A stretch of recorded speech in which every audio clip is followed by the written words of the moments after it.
என்ன பண்றீங்க? என்ன பண்ணிட்டு இருக்கேன்னா நான் வேலை பார்த்துட்டு இருக்கேன். என்னமா வாங்கிட்டு வந்தீங்க?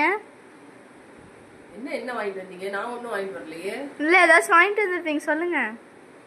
நான் ஒன்றும் வாங்கிட்டு வரல. சும்மா சொல்றீங்கம்மா. நான் வாங்கிட்டு வந்திருக்கேன். ஆனால் நீ கேட்ட ஐஸ்கிரீம்லாம் நான் வாங்கிட்டு வரல. நீ வந்து ஐஸ்கிரீம்லாம் சாப்பிட்டீங்கன்னா உனக்கு கோல்டு பிடிச்சிக்கும். அதனால உனக்கு பிடிச்ச இந்த பிஸ்கெட் உனக்கு பிடிக்கும்ல, எப்பவுமே மறக்காம வாங்கிட்டு வந்துடுவேன்.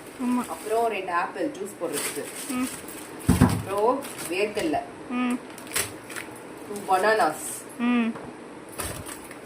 அப்புறம் வேற என்ன பைனாப்பிள், அப்புறம் உங்களுக்கு ஸ்நாக்ஸ்க்கு 2 கார்ன், ஸ்வீட் கார்ன், 2 பப்பாயா. இதெல்லாம் எப்படி பில் வந்துச்சு சொல்லி பார்ப்போம். 1000 ரூபாய். No 479 rupees. மக்களே, நீங்களும் இப்படி உங்க பசங்களுக்கு என்ன ஸ்நாக்ஸ் வாங்கி கொடுப்பீங்க? ஐஸ்கிரீம் கேட்டாங்க, நான் வாங்கி தரல. ஏன்னா கிளைமேட் நல்லா இல்லை, ஐஸ்கிரீம் சாப்பிட்டா கோல்டு பிடிக்குது, அதனால நான் வாங்கி தரல. இந்த வீடியோ உங்களுக்கு பிடிச்சிருந்துச்சுன்னா லைக் பண்ணி ஷேர் பண்ணி சப்ஸ்கிரைப் பண்ணிக்கோங்க. தேங்க்யூ.